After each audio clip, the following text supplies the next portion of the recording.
Good morning, ma'am. This is my topic, ma'am, sa LG, ma'am. Ang talisi. So, dirakan sa laptop na ako, ma'am. Basahan, ma'am, ang quad. PPT.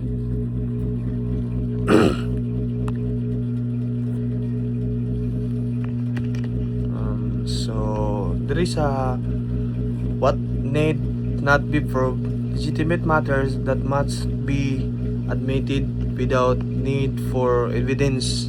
Judicial notice is based on the maxim what is known need not be proved. Hence, when the role of evoke the court may dispense with the presentation of evidence of judicially cognizable facts. So, there is a judicial notice, ma'am, is pagkakilala sa korte sa mga kamatuoran na dili kinahanglan og ebidensya, ma'am. Ang judicial notice, ma'am, is amoy ni ang kahimtang ang korte mo dawat dayon sa isa ka kamatuoran bisan wala pa ipakita na ebidensya kay kini na ilhanan na og klaro kaayo sa tanan base kini sa sasabihan na what is known need not to be proved, o ang butang na kabayo na ta na sa tanan dili kinahanglan pamadantuhan. So zaidri purpose of judicial, ma'am, is zaidri 1 to 3. So there is number 1, ma'am, is save time. So makadaginot kita sa oras, di na kinahanglan taas na pagpresenta sa ebidensya, ma'am. So there is number 2, ma'am, is save effort labor, ma'am, is makadaginot og kusog og trabaho masayon ang proseso sa kaso, ma'am.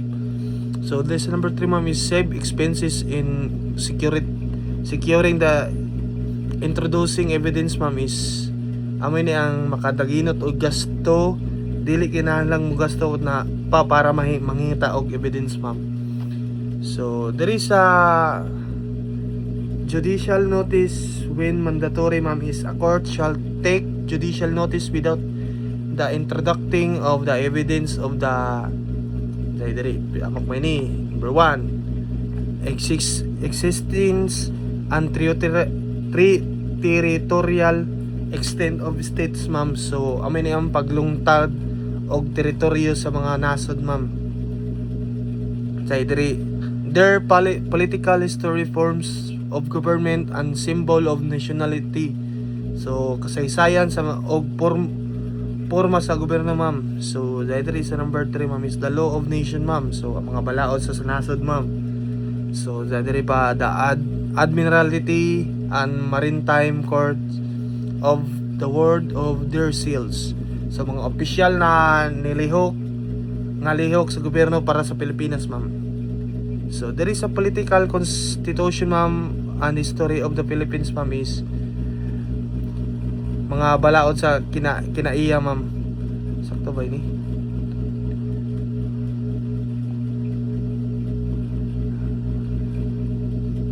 Mga balaod lagi sa kinaiya, ma'am. So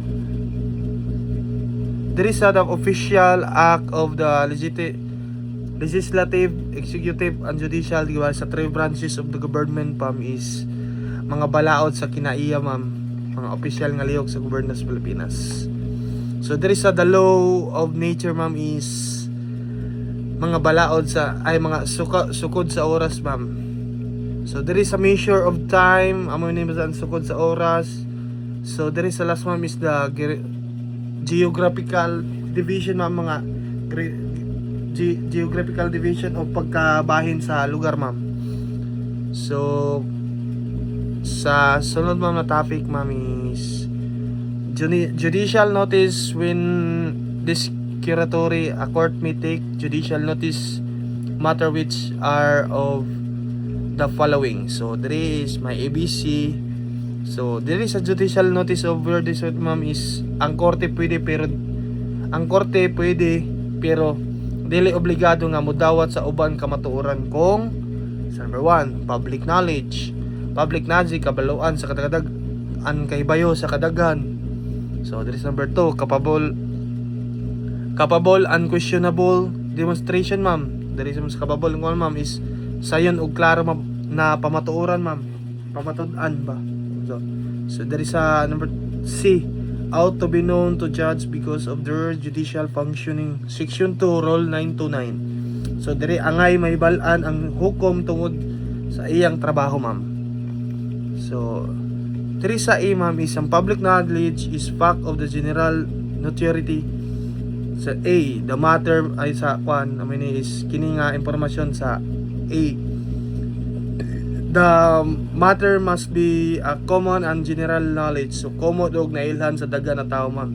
B is it must be will and authoritatively settled and not doubtful or uncertain. And so dili dudahan og sigurado gayud.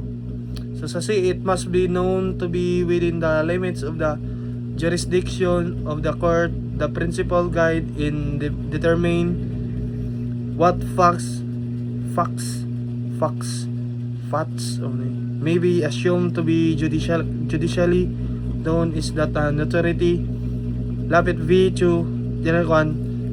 So there is number 3 ma'am is sulod sa sakop sa korte ma'am. Example, that example diri things of knowledge of the kuan. So example, mainit ang adlaw sa udto, ang tubig babasa, ang Disyembre kay tingbugnaw zone sa zone na lugar kumang panahon kibalik sa ato. So diri sa wait waya ko sabi sa capable unquestionable demonstration ma'am is field of professional and scientific knowledge ma'am is amay ni ang mga butang na sayon mapanood matuuhan pinaagi sa sensensya o professional nga kay balo ma'am. So example ma'am, ang DNA test makipakita sa relasyon sa dugo ma'am. Ang fingerprint unique sa mga tagtao ma'am.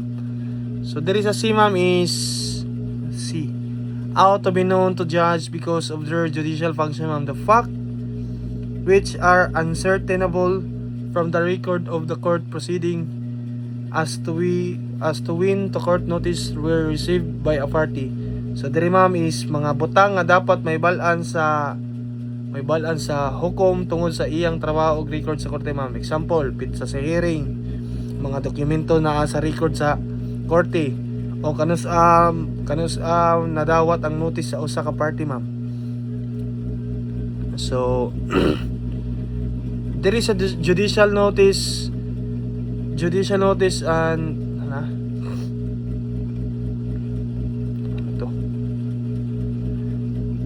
notice and when hearing necessary ma'am is during the trial court of this own initiative or request of the party may announce its intention to take judicial notice of any matter and allow the parties to be heard thereof after the trial and before the judge of the appeal.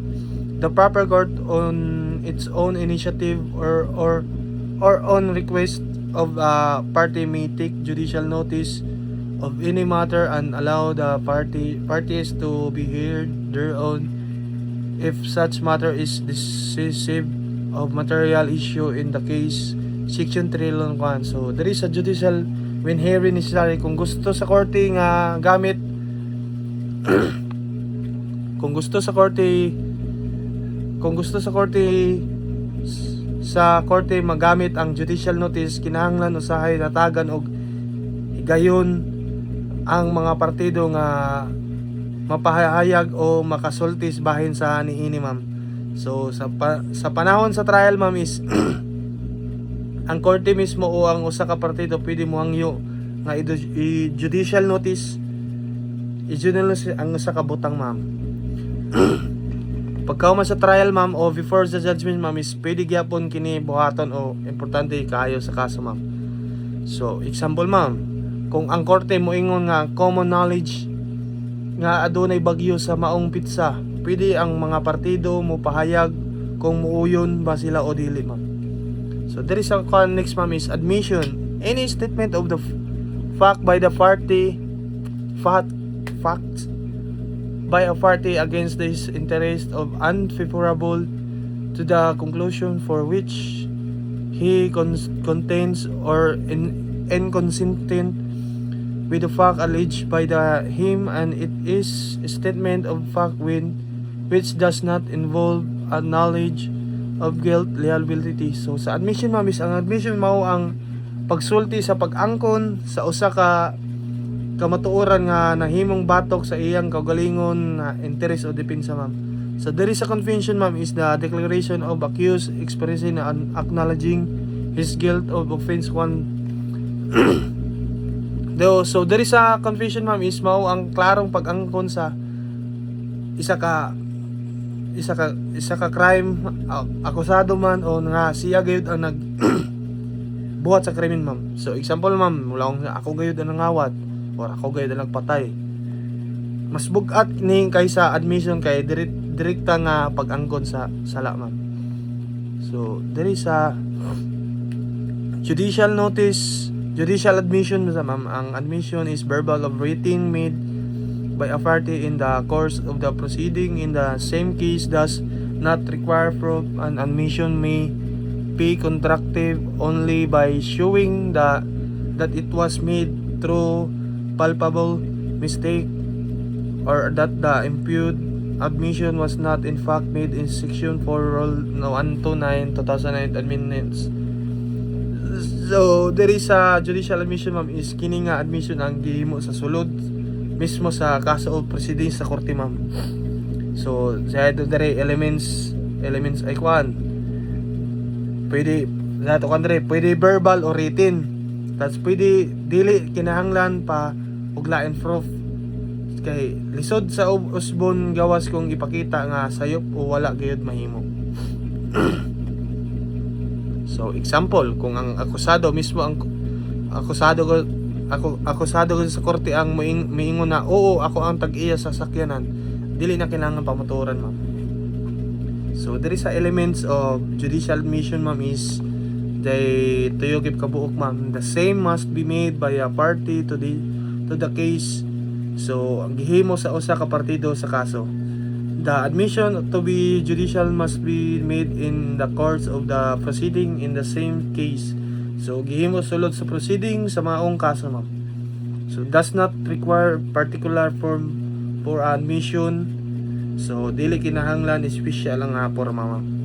So there is a res inter alius acta role is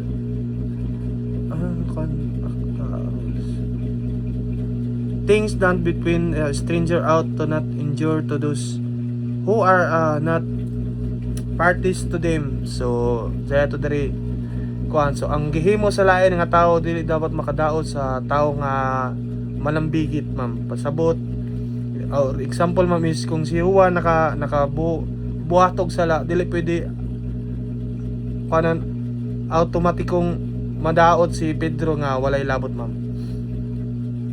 So sa branches of race algon ma'am is say dire admission by sa branches of race inter alius acta rule is they duwa dire ma'am. Admission by third party section 1 ma'am. So amoy ni ang admission ma'am ang katungod sa usa ka tawo na dili dapat maapektuhan sa gisulti sa gihimo sa ila gihimo sa lain. So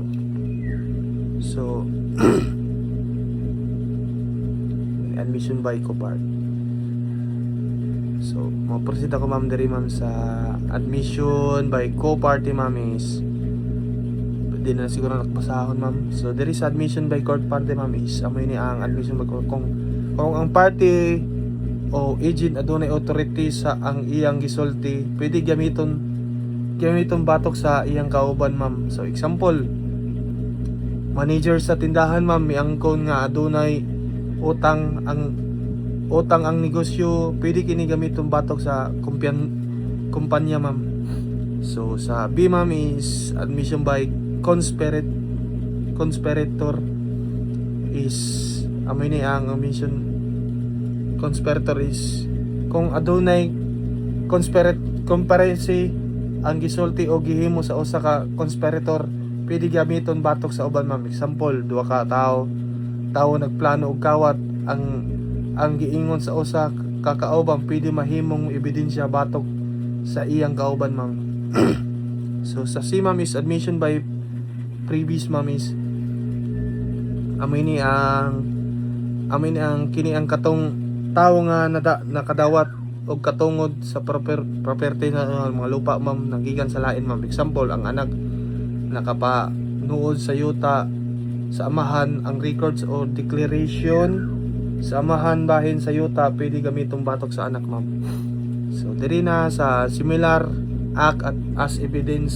So say diri tagkuha na to na evidence of kuan, diri tagkuha na intent or plano, identity, habit, identify or system o pamaagi. So proceed ako diri sa implied admission ma'am. Diri sa implied admission ma'am is admission by silence, adapted admission. Kung adunay giingon batok sa usa ka tawo ma'am ug wala siya nireklamo og nisupak bisan na kadungog siya, mahimong isipon nga murag siya og moingon moyon gibaliman. Example, nainiingon kibali ma'am na ikaw ang nangawat sa cellphone. Kung wala siya ni supak bisan klaro na nadungog, mahimong tanawon nga admission by silence si ma'am kibali nagpakita sa guilt si ma'am siya sa pangutana. So diri sa implied admission diri na sa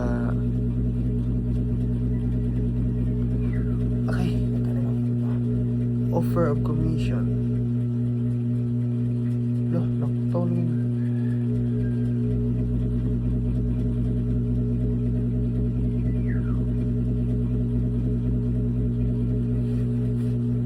So, diri ako ma'am sa confession ma'am is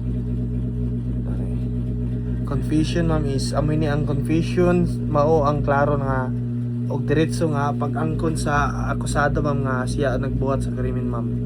So diri sa example ma'am is malagato la nga out kay ma'am ako gayud ang nangawat, ako gayud ang patay ma'am. Sa judicial confession ma'am is one made before the court which are case in pending and in the course of the legal proceeding therein and by itself can you sustain convicted ma'am is amoy ni ang giingon nga confession gihimo sulod sa korte samtang nagpadayon ang kaso.